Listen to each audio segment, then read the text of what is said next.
Next problem बघा. A soap bubble of radius 12 centimeter is blown. Surface tension of soap solution is 30 dyne per centimeter. Surface tension दिले, radius दिले. Calculate the work done in blowing the soap bubble. तर हा soap bubble तयार करण्यासाठी किती work done करावं लागेल. याच्यामध्ये एक लक्षात ठेवा, सरफेस टेन्शन ज्या सिस्टम ऑफ युनिट मध्ये दिलेलं असेल, इथे सरफेस टेन्शन आहे, हे दिले सीजीएस सिस्टम मध्ये, त्याच सिस्टम मध्ये कॅल्क्युलेशन परफॉर्म करायचं. त्यामुळे हे लक्षात ठेवा. गिव्हन डाटा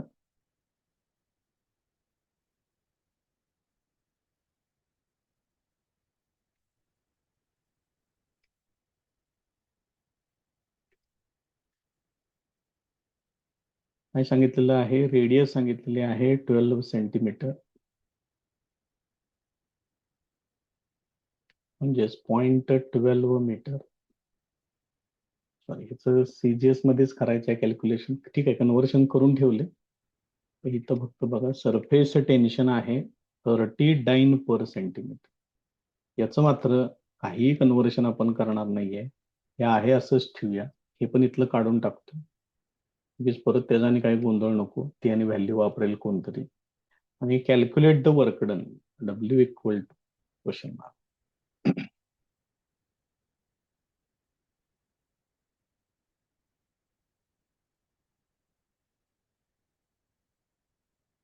पुढचा सेक्शन आहे फॉर्म्युला अँड कॅल्क्युलेशन्स.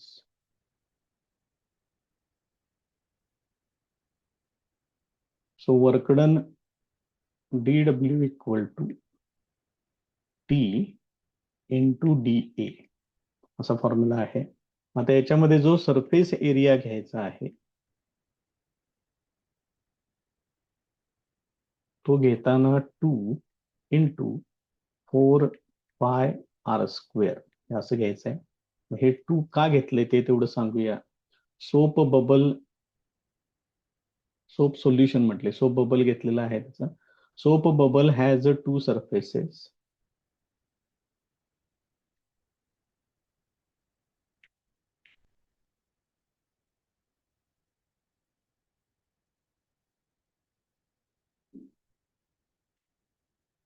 Therefore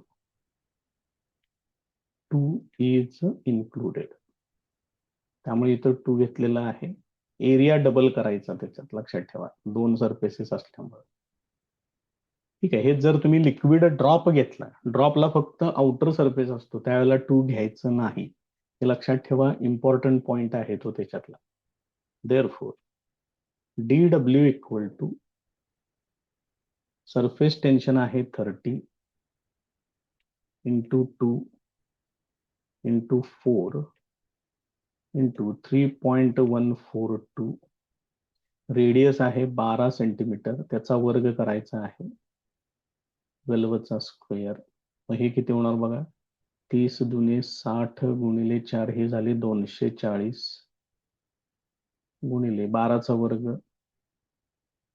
144, 3.142. हे तेवढं आपल्याला लॉग टेबलनं सोडवावं लागेल. आता बघा, एक एक एक एक 240 म्हणजे 24चा शून्य मध्ये. हे बघा, 24 शून्य मध्ये 3802,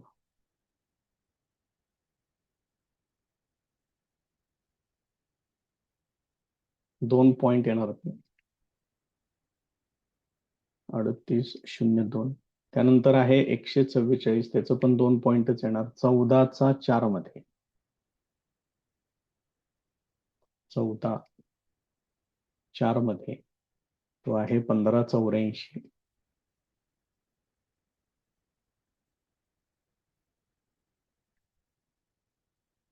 त्यानंतर 3.142 त्याचा आहे 0.4972.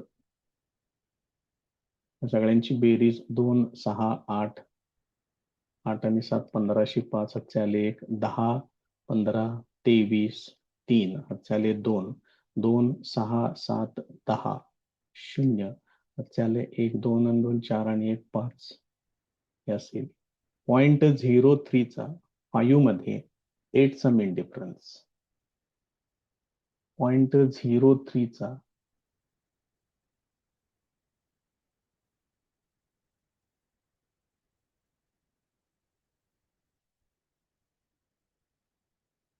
0.03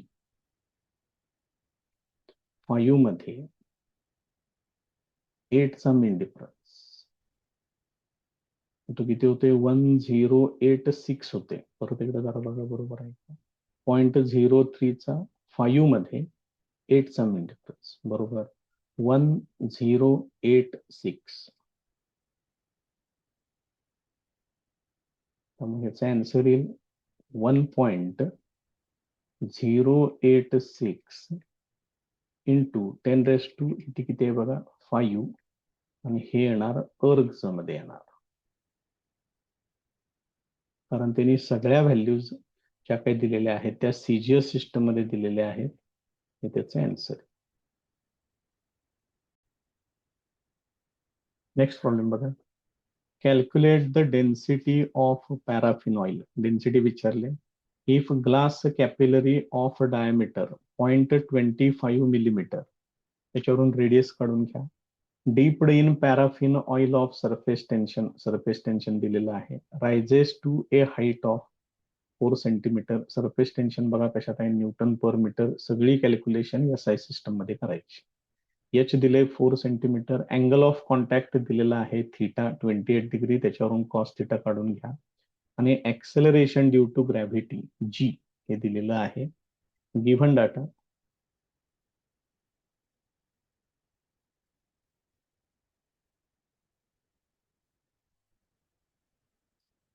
बऱ्याच गोष्टी दिलेल्या आहेत.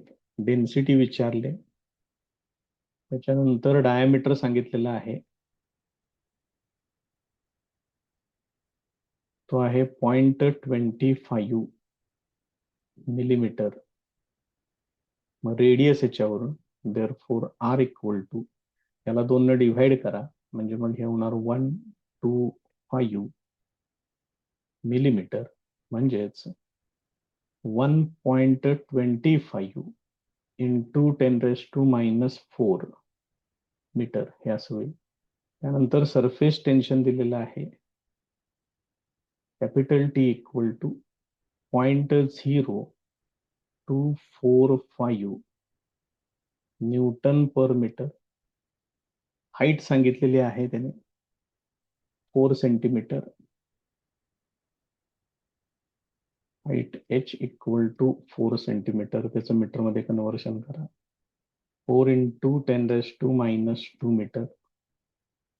त्याच्यानंतर थीटा दिलेला आहे 28 डिग्री.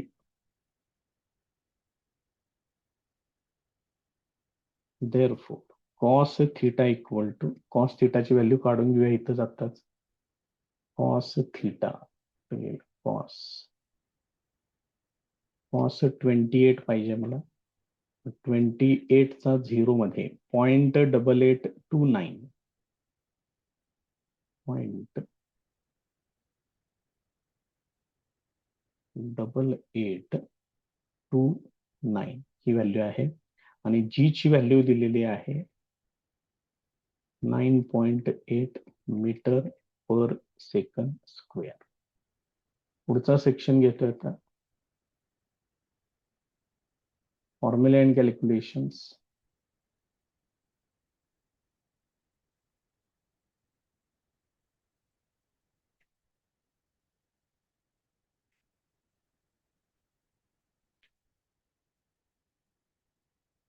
तर याच्यामध्ये H इक्वल टू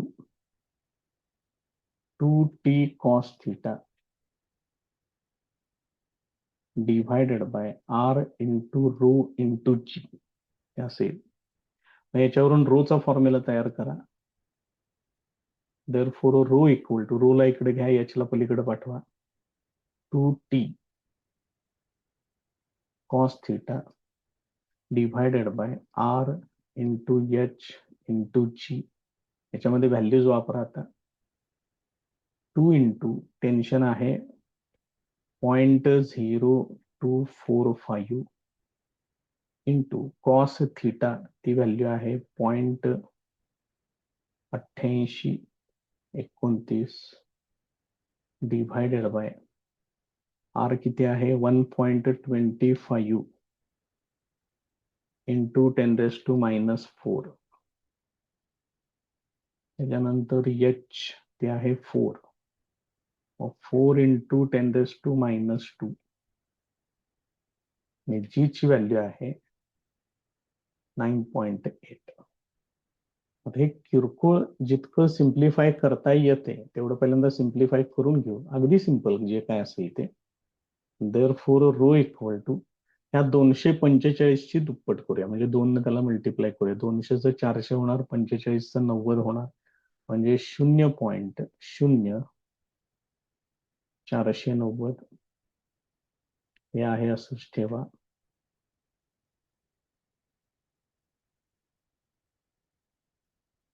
इथं फक्त बघा 4 आणि 0.25 इंटू 4 म्हणजे ते येणार 1. ह्या दोघांचा प्रोडक्ट होणार 5.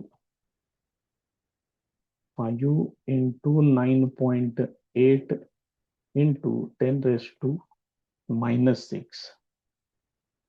मग हे 5 9 45 आणि 5 48 म्हणजे या दोघांचा प्रोडक्ट तो 49 होतोय. डायरेक्ट 49 वापरतोय कारण इथे दिसते बघा 49.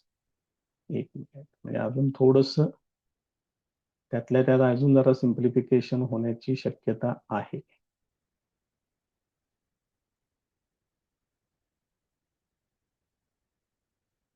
फक्त इथे एक काम केलं असतं. ठीक आहे, बघू आपण करू कॅल्क्युलेशन करताना. हे बघा 5 9 45 होणार, 5 48 होणार, म्हणजे हे येणार 49 इंटू 10⁻⁻6. आता इथं मला अशीच संख्या पाहिजे. आता डेसिमल पॉईंट इथं आहे. मला 0.049 करायचं असेल तर 10⁻³ वापरून घ्यावं लागेल. मग ह्याच्यातलं 10⁻³ मी वापरतोय. एकदम कॅल्क्युलेशन इझी होऊन जाईल त्याचं.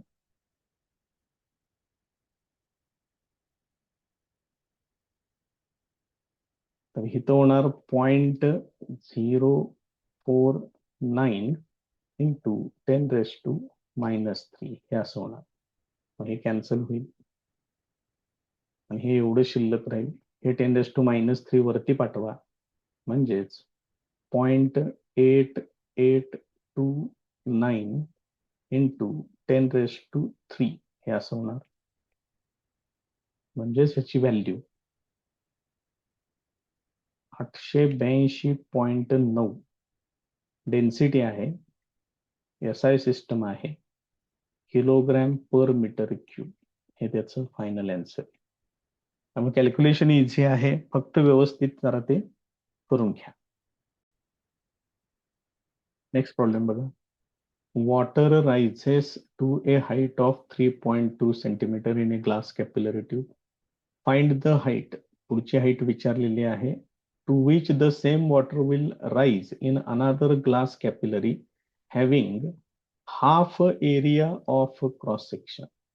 म्हणजे त्या कॅपिलरीचा क्रॉस सेक्शनल एरिया हाफ असेल तर त्याच्यामध्ये पहिल्यापेक्षा हाफ असेल तर तिथं हाईट किती आहे हे त्यांनी विचारलंय. ठीक आहे, बघूया आपण काय काय घ्यायचंय बघा.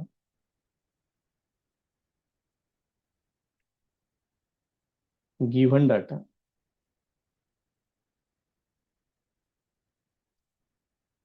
पहिली हाईट सांगितलेली आहे 3.2 सेंटीमीटर. दुसरी हाईट त्यांनी विचारलेली आहे. फायनल जो एरिया आहे, एरिया ऑफ क्रॉस सेक्शन, तो ओरिजिनल एरियाच्या हाफ आहे म्हणून सांगितले.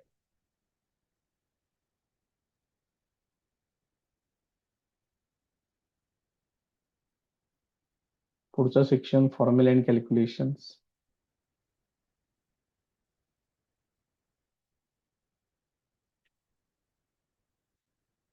आपल्याला हे एरिया मधलं जे रिलेशन आहे ते आणि हाईट यांना आपल्याला प्रॉपरली कोरिलेट करता आलं पाहिजे. आता एचचा फॉर्म्युला काय आहे? H equal to 2t cos theta divided by R into rho into जी.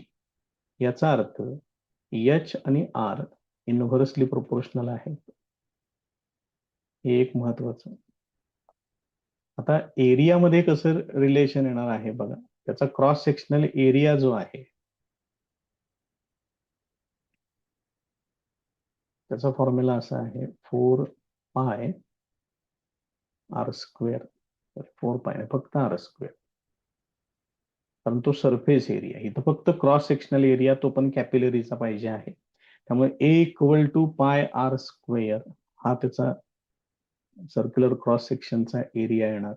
त्यांनी पहिल्यांदाच काय सांगितलेलं आहे, त्यांनी सांगितलेलं आहे A2=1/2 A1 सांगितलंय. म्हणजेच πr2 चा स्क्वेअर इज इक्वल टू 1/2 पाय R1 चा स्क्वेअर येणार.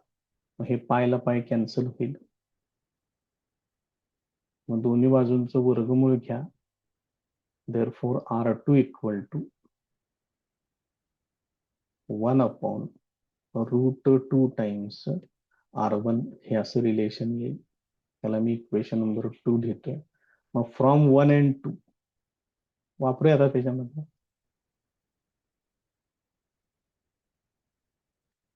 नाव H2/H1 is equal to R1/R2. हे कुठून घेतलं आपण? फ्रॉम इक्वेशन 1 घेतलं. बघा इक्वेशन 1 मध्ये हे इनव्हर्सली प्रोपोर्शनल आहेत म्हणून सांगितलेलं आहे. त्यावर तेच इथं वापरलं. आता याच्यामध्ये ही व्हॅल्यू तेवढी फक्त वापरूया आणि नंतर त्यांनी कोणती व्हॅल्यू दिलेली आहे ती वापरली की आन्सर मिळेल तुम्हाला. R2 च्या ठिकाणी ही व्हॅल्यू येणार आहे. therefore H2/H1 equal to R1 तसंच ठेवा. R2 च्या ठिकाणी येणार 1/√2 टाइम्स R1 हे असेल. मग हे R1 ला R1 कॅन्सल होईल. हे √2 वरती पाठवा. H2/H1 is equal to √2. हे H1 द्या पलीकडे पाठवून आता. therefore H2 equal to √2 times H1. पहिली हाईट किती आहे बघा, ती त्यांनी दिलेली आहे बहुतेक 3.2 सेंटीमीटर. बरोबर, 3.2 सेंटीमीटर ते तिथं वापरा H1 च्या ठिकाणी. √2 ची व्हॅल्यू आहे 1.414 आणि हे आहे 3.2. 32 गुणिले 4 येते का बघा बरं. 120 आणि 128 असे येते. बघा जमत असेल तर त्या पद्धतीने करा, नाहीतर सरळ आपलं सिंपल लॉग टेबल. 1.414 0.14चा 1 मध्ये 4चा मीन डिफरन्स.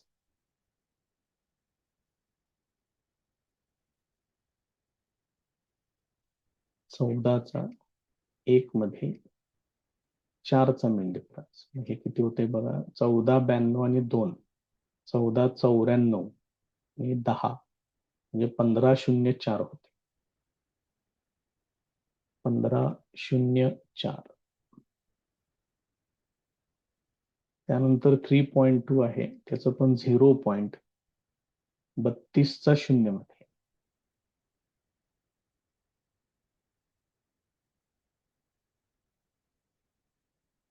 बत्तीस त्याचा 0 मध्ये तो आहे 5051.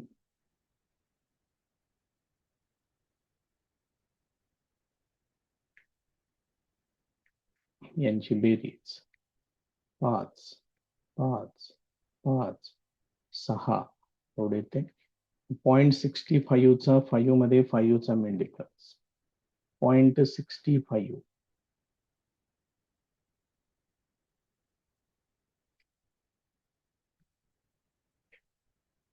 फाईव्ह मध्ये 5चा मीन डिफरन्स 45 19 आणि 5 45 24 4 5 2 4.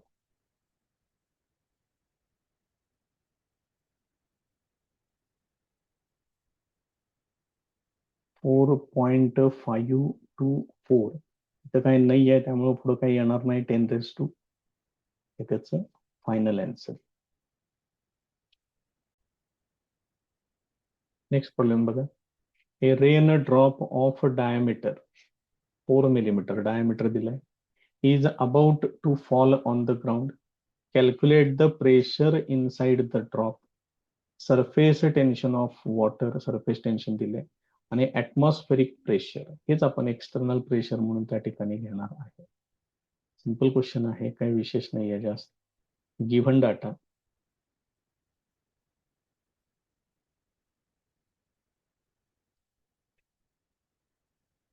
डायमीटर सांगितलेलं आहे 4 मिलीमीटर.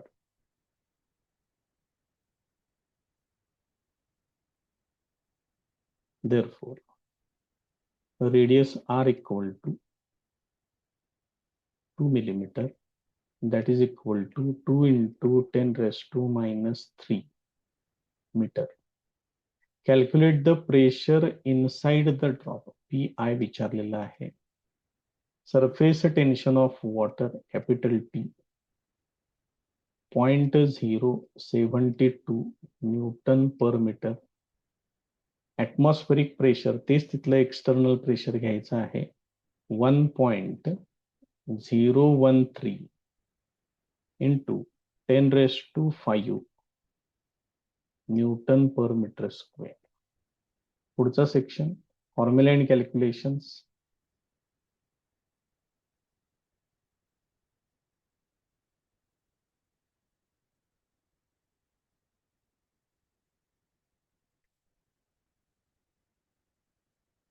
याचा जो फॉर्म्युला आहे, काय सांगितलंय, रेन ड्रॉप और liquid drop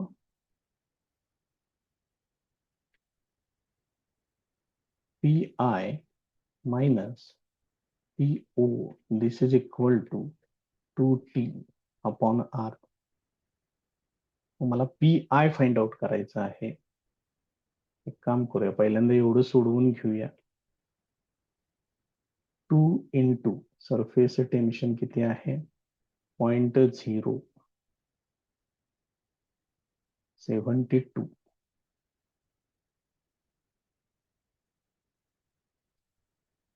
Newton per metre, आणि रेडियस किती आहे 2 इंटू 10 रेस टू मायनस 3. मग हे 2 ला 2 कॅन्सल होईल, हे 10 रेस टू मायनस 3 वरती पाठवा.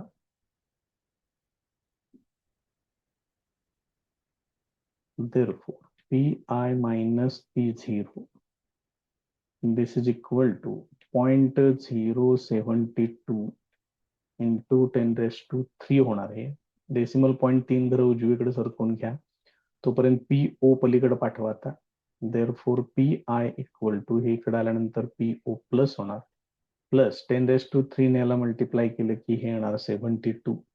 आता याच्यातलं जे एक्सटर्नल जे प्रेशर आहे ती व्हॅल्यू वापरूया. पहिल्यांदा जशी दिली तशाच पद्धतीने लिहितोय, 1.013 इंटू 10 रेस टू 5 प्लस 72 हे असेल. आता आहे असं तर बेरीज करता येणं शक्य नाही, हे 10 रेस टू 5 मला वापरावं लागेल याच्यामध्ये. ते जर वापरलं तर डेसिमल पॉइंट 3 घरं उजवीकडे, सॉरी 5 घरं उजवीकडे जाईल, 1 2 3, आणि अजून 2 शून्य मला याच्यावरती द्यावे लागतील. 101300 प्लस 72 हे असं येणार. आणि मग त्याचं फायनल आन्सर जे आहे हे आहे असं 372 शेवट फक्त होईल. म्हणजे PI इक्वल टू 101,372 हे आहे असं तुम्ही न्यूटन पर मीटर स्क्वेअर असं लिहू शकताय. हे जर तुम्हाला असं नको असेल, 10च्या पॉवर्स मध्ये जर पाहिजे असेल तर 1 2 3 4 5, 1.01372 into 10 raised to 5 newton per metre square, या पद्धतीने त्याचं फायनल आन्सर आहे. नेक्स्ट प्रॉब्लेम बघा. The energy of the free surface of a liquid drop is 5 pi times the surface tension. Energy आणि सरफेस टेन्शन मधलं रिलेशन दिलेलं आहे. Find the diameter of the drop in CGS system. हे सगळं CGS system मध्येच दिलेलं आहे, तर कन्सिडर करायचं आहे. हे जास्त विशेष असं काही नाही याच्यात, पण याच्यावरती सलग 3 वेळा क्वेश्चन विचारून झालेला आहे बोर्डाच्या परीक्षेत. 2 मार्काचाच प्रश्न आहे, पण 3 वेळा सलग विचारून झालेलं आहे. आता याने काय दिलेलं आहे, एनर्जी सांगितलेली आहे. मग एनर्जी इक्वल टू, त्याला मी ई कन्सिडर करतो 1-2 minute. 5 pi times surface tension असं त्यांनी दिलेलं आहे, आणि डायमीटर विचारलाय. एवढंच आहे, त्यात दुसरं काय दिलेलं वगैरे काही नाहीये. पुढचा सेक्शन आहे फॉर्म्युला अँड कॅल्क्युलेशन्स.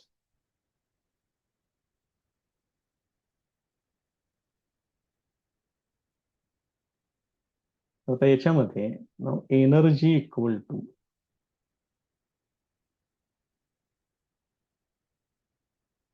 काय घेतो आपण, सरफेस टेन्शन इंटू एरिया घेतो. म्हणजेच energy equal to T into काय सांगितलंय, तो लिक्विड ड्रॉप सांगितलाय, त्यामुळे 4πr². एवढंच घ्यायचं फक्त.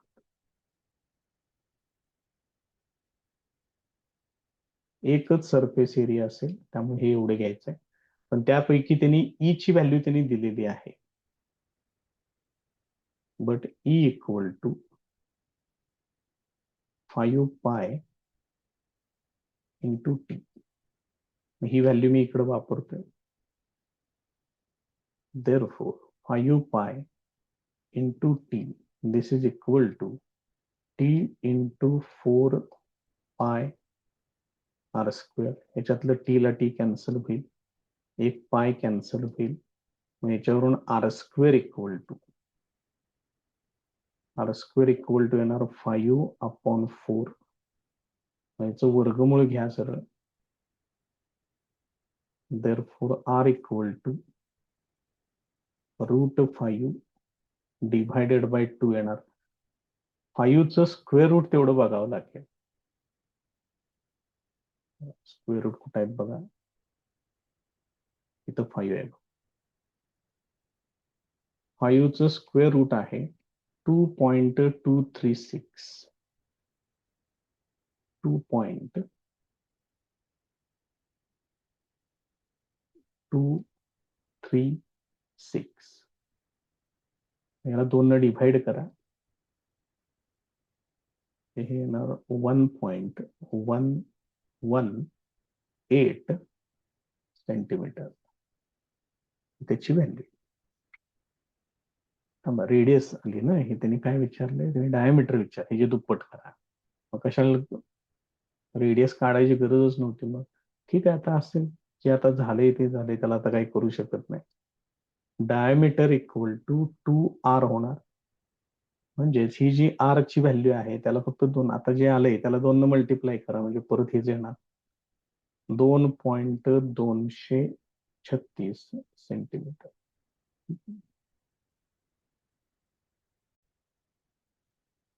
आता बघा इथं त्या पद्धतीनंच आहेत का नाही चेक करा. The total free surface energy of a liquid drop is pi into √2 times surface tension. इथे किती होतं, 5π टाइम्स सरफेस टेन्शन होतं. आणि ही तिसरं बघा बरं, total energy of free surface of a liquid drop is 2π times the surface tension. प्रत्येक ठिकाणी डायमीटर फाइंड आउट करा म्हटले. सेम सेम टाईप आहे, फक्त 5π, π√2 आणि 2π एवढे बदल केलेले आहेत. त्या पद्धतीनं बदल करून सगळ्यांची उत्तरं काढून ठेवा.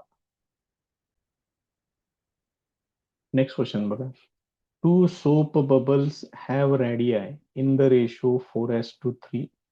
What is the ratio of work done to blow these bubbles? रेडियसचा रेशो दिलेला आहे, तर त्यांना ब्लो करण्यासाठी करावं लागणारं वर्क डन, त्यांचा रेशो विचारलेला आहे. Given data.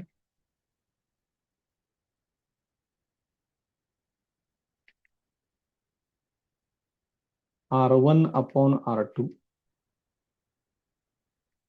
हा रेशो दिलेला आहे 4/3.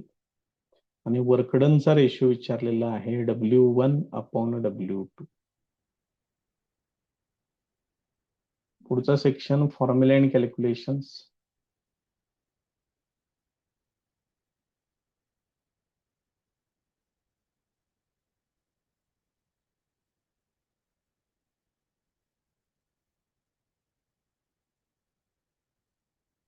तर याच्यामध्ये वर्कडनचा पहिल्यांदा तयार करूया आपण, जे काय आहे ते. Work done equal to W equal to T into A असा फॉर्म्युला आहे. सोप बबल्स म्हटलेला आहे, त्यामुळे W equal to T into 2 into 4πr².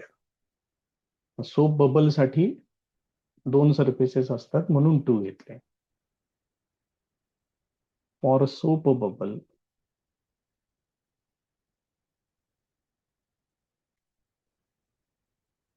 two is included because it has 2 surfaces. त्यामुळे जिथं 2 सरफेसेस आहे तिथं सरफेस एरिया डबल करून घ्यायचा, हे लक्षात ठेवा. आता इथं त्याचा उपयोग होत नाही तो भाग वेगळा. मग आता याच्यावरून तुम्ही काय लिहू शकता, W is directly proportional to R², असं घेऊ शकता. कारण हेच व्हेरिएबल्स आहेत, बाकी सगळे कॉन्स्टंट आहेत. मग याच्यावरून W1/W2, therefore W1/W2 is equal to R1/R2 ब्रॅकेटचा स्क्वेअर. म्हणजे मग हे किती होणार आहे, 4/3 त्याचा स्क्वेअर करायचा, हे येणार 16/9. हे एवढंच करायचं, याच्यामध्ये काही विशेष नाही आहे जास्त. नेक्स्ट प्रॉब्लेम बघा. Calculate the work done in increasing the radius of a soap bubble, म्हणजे डबल एरिया घ्यायचा आहे, in air from 1 centimetre to 2 centimetre. Initial radius, final radius. Surface tension CGS मध्ये दिलेलं आहे 30 टाइम पर सेंटीमीटर. सगळं calculation CGS मध्ये करा. Given data,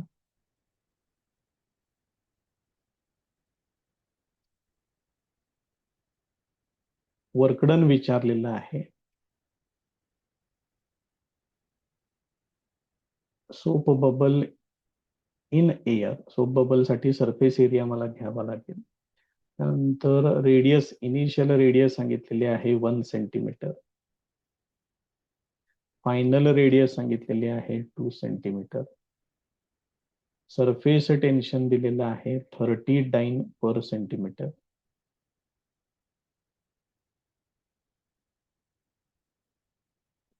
पुढचा सेक्शन आहे formula and calculations.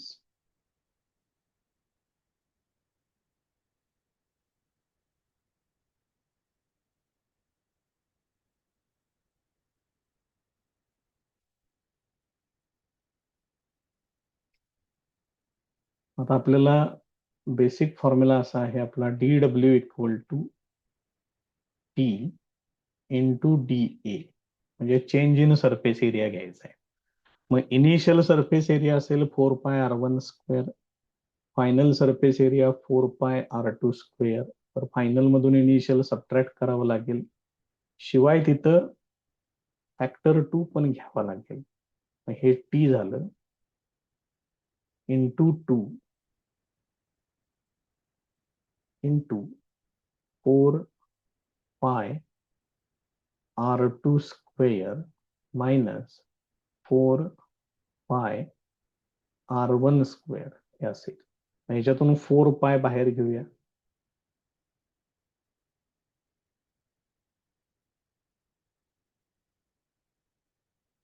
Into bracket R2² minus R1² हे असेल. त्याला जेवढं सोपं करून घेता येईल तेवढं करून घेऊया. Therefore DW equal to surface टेन्शनची व्हॅल्यू आहे 30 इंटू 2 इंटू 4 पाय तसंच ठेवूया 1-2 मिनिट R2 चा स्क्वेअर म्हणजे 2 चा स्क्वेअर मायनस R1 चा स्क्वेअर म्हणजे 1 चा स्क्वेअर किती होईल बघा 30 गुणिले 60 आणि हे 4 म्हणजे हे साहिचूक म्हणजे हे होणार टोटल 240 होणार पाय इंटू हे किती होणार 4 मायनस 1 म्हणजे ते होणार 3 म्हणजे 240 इंटू 3 इंटू पायची व्हॅल्यू आहे 3.142 म्हणजे हे टोटल किती होईल 24-72 म्हणजे हे होणार 720 हे असेल. आता हे 720 चा लॉग बघा 2 पॉइंट येणार 72 चा 0 मध्ये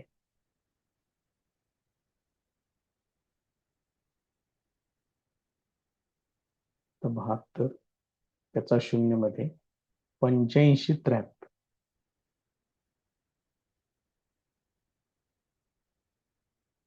85-73 3.142 त्याचं 0.49-72 यांची बेरीज 3 आणि 2 5 7 आणि 7 1404 हात झाले 1 10 आणि 5 1505 हात झाले 1 8 आणि 5 1303 हात झाले 1 2 आणि 1 3 तर 0.35 चा 4 मध्ये 5 चा मेन डिफरन्स 0.35 4 5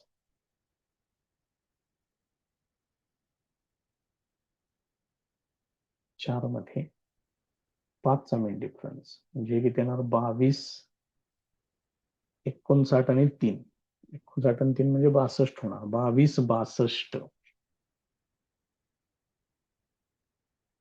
22 62 म्हणजेच 2.262 इंटू 10 इथे किती आहे 3 म्हणजेच हे किती होणार 22 62 वर्ग एवढं वरकडं येणार.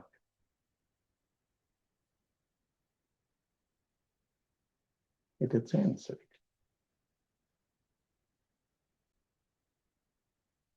नेक्स्ट प्रॉब्लेम बघा. A horizontal circular loop of wire of radius 0.02 meter is lowered into crude oil and a film is formed. The force due to surface tension of the liquid is. हा force due to surface tension आहे. Force आहे बरं का तो. Calculate the surface tension of the crude oil. Surface tension find out करायचं आहे. Given data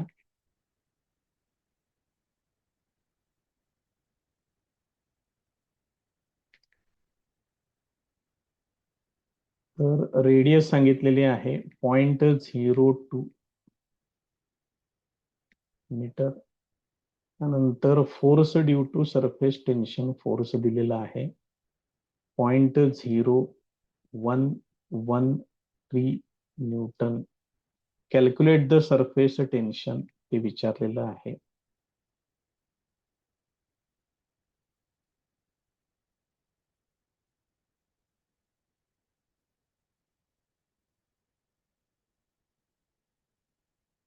formula and calculations. Surface टेन्शनचा formula आहे फोर्स पर युनिट लेंथ. मग इथं जी लेंथ घ्यायची आहे here capital L length equal to inner circumference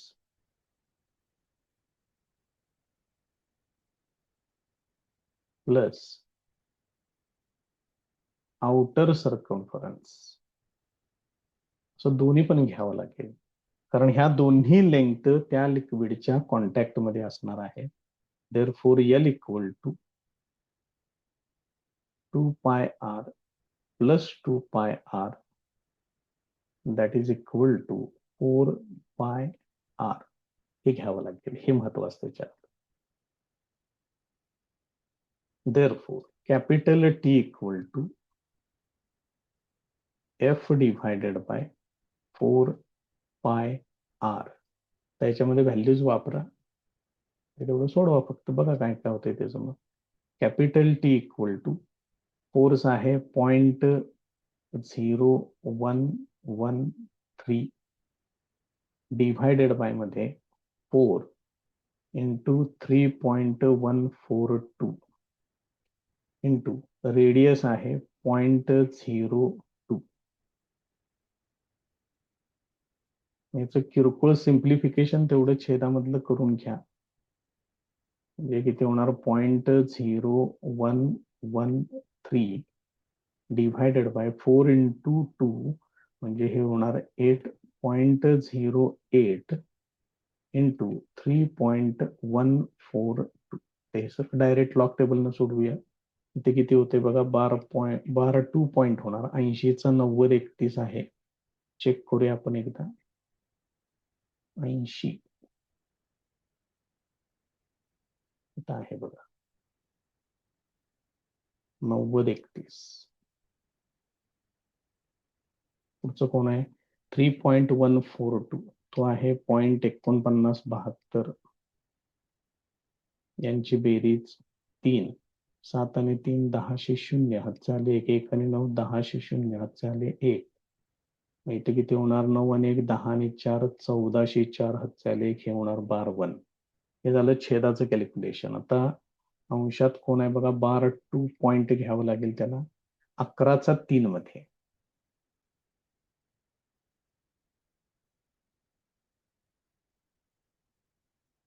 बघा 11/3 मध्ये तो आहे 0.531. शून्याला विसरू नका, शून्य घ्या, तो पहिला महत्वाचा आहे.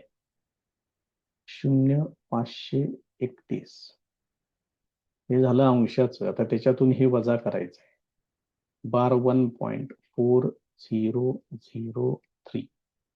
1 किती होणार बघा 3 आणि 8 11 आले 1, 3 2, इथं 5 4 आणि 6 10 हातचे आले 1. आता इथं बघा कसं होतं, हे सबट्रॅक्शन आहे.